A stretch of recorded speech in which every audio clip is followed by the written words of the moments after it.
Jacomi Swart from the Deceased Estates Department. Today we will be discussing the winding up process of deceased estates. The documents that we will submit to register a deceased estate will include the original will, certified copy of the death certificate, certified copy of the ID of the deceased, acceptance of trust form as executor, as well as an affidavit confirming that the estate hasn't been reported to any other service point.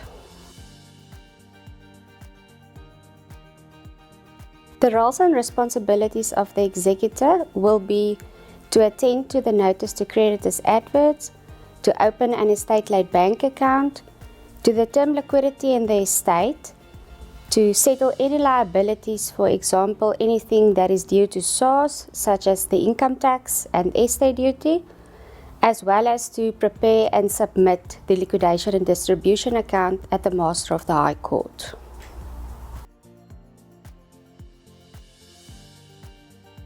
The challenges that we face during the winding up process can include the Master of the High Court and SARS. The challenges that we face with the Master of the High Court are normally they lose the files or misplace the files, and then we have to recompile a dummy file which will basically be a duplicate of all the documents that we've lodged before. The challenges that we face with SARS are that they normally don't stick to their turnaround time when doing the audit on the income tax as well as on the estate duty.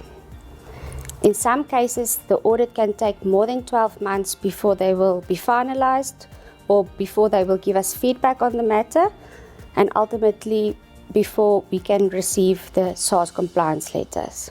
We also sometimes face challenges with the beneficiaries of the estates, as they don't always understand that the process can be complex and lengthy, and that it can take several months or even years to finalize.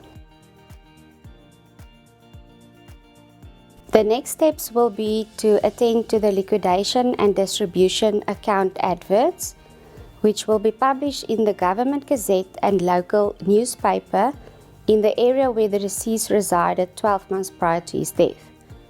Simultaneously with the adverts, the account will also lie for inspection at the local magistrates court for 21 days. This will also be the final opportunity for any debtors to raise a claim against the estate.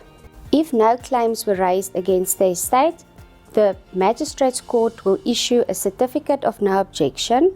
Once this position has been reached, the executor are now able to apply for the authority to distribute at the Master of the High Court, as well as start preparing the final documents to transfer any assets to the respective heirs.